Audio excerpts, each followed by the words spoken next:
नमस्ते and welcome to Mukesh Kumar GK online class on YouTube. दोस्तों, अगर आप रेलवे एनटीपीसी और ग्रुप डी का तैयारी कर रहे हैं तो यह सेशन आपके लिए बेहद महत्वपूर्ण है, क्योंकि इस सेशन में प्रीवियस ईयर में पूछे गए इंपॉर्टेंट क्वेश्चन संकलित है। तो चलिए दोस्तों, आज का सेशन शुरू करते हैं। दोस्तों, इस सेशन को अंत तक एक बार अवश्य देखिएगा। दोस्तों, आज का पहला प्रश्न इस प्रकार है। एक उन्नतोदर दर्पण अर्थात उत्तल दर्पण के सामने रखी एक सीधी वस्तु का प्रतिबिंब होगा हमेशा कैसा? दोस्तों, यह प्रश्न आरआरबी भोपाल में टीसी, सीसी जैसी मुख्य परीक्षा 2012 में पूछा गया था। चलिए दोस्तों, इस प्रश्न का सही आंसर देखते हैं। दोस्तों, इस प्रश्न का सही आंसर है खो। एक उन्नतोदर दर्पण के सामने रखी एक सीधी वस्तु का प्रतिबिंब हमेशा काल्पनिक सीधा और वस्तु से छोटा बनेगा। चलिए अब इस प्रश्न से जुड़ी कुछ महत्वपूर्ण तथ्य देखते हैं। एक उन्नतोदर दर्पण, जिसका दूसरा नाम उत्तल दर्पण है, के सामने रखी एक सीधी वस्तु का प्रतिबिंब हमेशा काल्पनिक सीधा और वस्तु से छोटा बनेगा। इसी कारण उत्तल दर्पण का उपयोग गाड़ी में चालक की सीट के पास पीछे के दृश्य को देखने के लिए प्रयोग किया जाता है। चलिए अब बात करते हैं अगले प्रश्न पर। दोस्तों, अगला प्रश्न है। एक अवतल दर्पण के वक्रता केंद्र से जाने वाली किरण के लिए आपतित कोण होगा। दोस्तों, यह प्रश्न आरआरबी गोरखपुर में असिस्टेंट ड्राइवर की परीक्षा में 2002 में पूछा गया था। चलिए दोस्तों, इस प्रश्न का सही आंसर देखते हैं। दोस्तों, इस प्रश्न का सही आंसर है खो 0 डिग्री। चलिए इस प्रश्न से जुड़े कुछ महत्वपूर्ण तथ्य देखते हैं। एक अवतल दर्पण के वक्रता केंद्र से जाने वाले किरण के लिए आपतित कोण 0 डिग्री होगा। चलिए दोस्तों, बात करते हैं अगले प्रश्न पर। दोस्तों, अगला प्रश्न है। जब कोई तरंग किसी दर्पण से परावर्तित होती है तो परिवर्तन आता है उसके किस चीज में? दोस्तों, यह प्रश्न आरआरबी गोरखपुर में ईएसएम परीक्षा 2003 में पूछा गया था।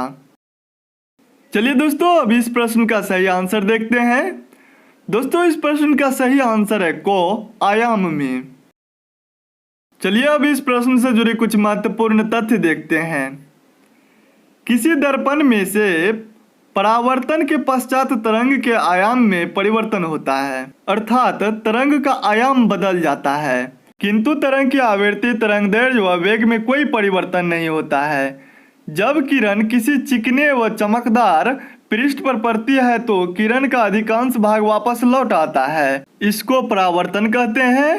परावर्तन की क्रिया में आपतन कोण का मान परावर्तन कोण के बराबर होता है। पूर्ण आंतरिक परावर्तन के कारण ही हीरा चमकता है। चूंकि हीरे का अपवर्तनांक बहुत अधिक यानी 2.4 होने के कारण इसका क्रांतिक कोण केवल 24 डिग्री का होता है। अतः जब विशेष रूप से काटे गए हीरे के अंदर प्रकाश पड़ता है तो यह हीरे के पृष्ठों पर बार बार परावर्तित होता है। चलिए अब बात करते हैं अगले प्रश्न पर। दोस्तों, अगला प्रश्न है। हीरे रात में क्यों चमकते हैं? दोस्तों, यह प्रश्न आरआरबी बंगलौर में एएसएम परीक्षा 2004 में पूछा गया था। चलिए दोस्तों, इस प्रश्न का सही आंसर देखते हैं। दोस्तों, इस प्रश्न का सही आंसर है खो उच्च अपवर्तनांक के कारण प्रकाश की किरण आंतरिक रूप से परावर्तित होती है, जिसके कारण हीरे रात में चमकते हैं। चलिए इस प्रश्न से जुड़े कुछ महत्वपूर्ण तथ्य देखते हैं। उच्च अपवर्तनांक के कारण प्रकाश की किरणें आंतरिक रूप से परावर्तित होती रहती है, जिसके कारण हीरे रात में चमकते हैं। चलिए दोस्तों, अगला प्रश्न देखते हैं। किसी कंपनिक पिंड के अपनी माध्य स्थिति से अधिकतम विस्थापन को क्या कहा जाता है? दोस्तों, यह प्रश्न डीएमआरसी स्टेशन प्रबंधक परीक्षा 2005 में पूछा गया था। चलिए दोस्तों, इस प्रश्न का सही आंसर देखते हैं। दोस्तों, इस प्रश्न का सही आंसर है गो किसी कंपनिक पिंड के अपनी माध्य स्थिति से अधिकतम विस्थापन को आयाम कहते हैं। चलिए इस प्रश्न से जुड़े कुछ महत्वपूर्ण तथ्य देखते हैं। कंपन करता हुआ कोई पिंड अपनी माध्य स्थिति से अधिकतम जितना विस्थापित होता है उसे आयाम कहते हैं। एक कंपन पूरा करने में लगा समय आवर्तकाल कहलाता है। एक आवर्तकाल में तरंग द्वारा चली गई दूरी को तरंग दैर्घ्य कहते हैं।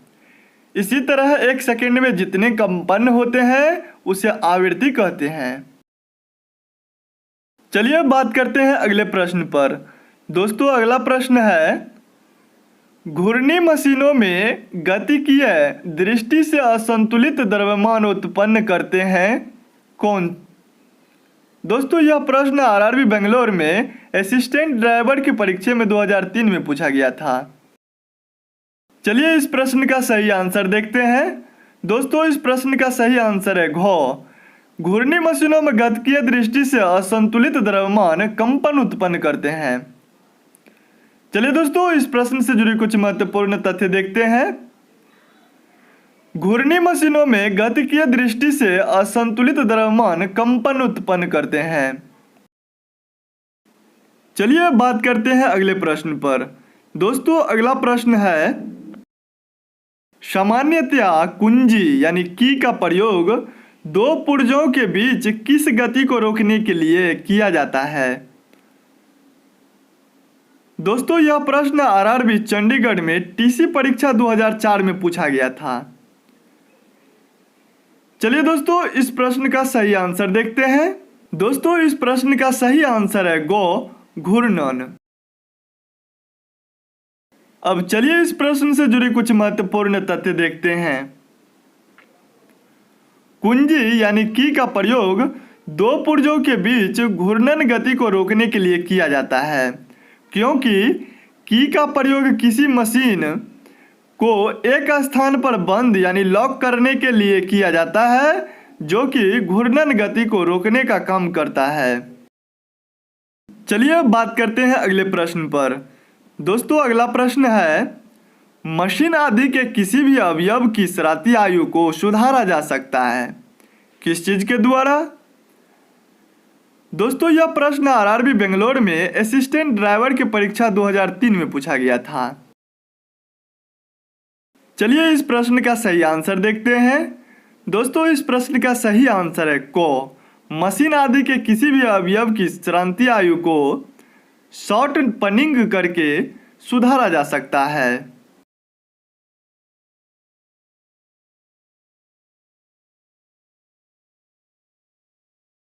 चलिए इस प्रश्न से जुड़े कुछ महत्वपूर्ण तथ्य देखते हैं।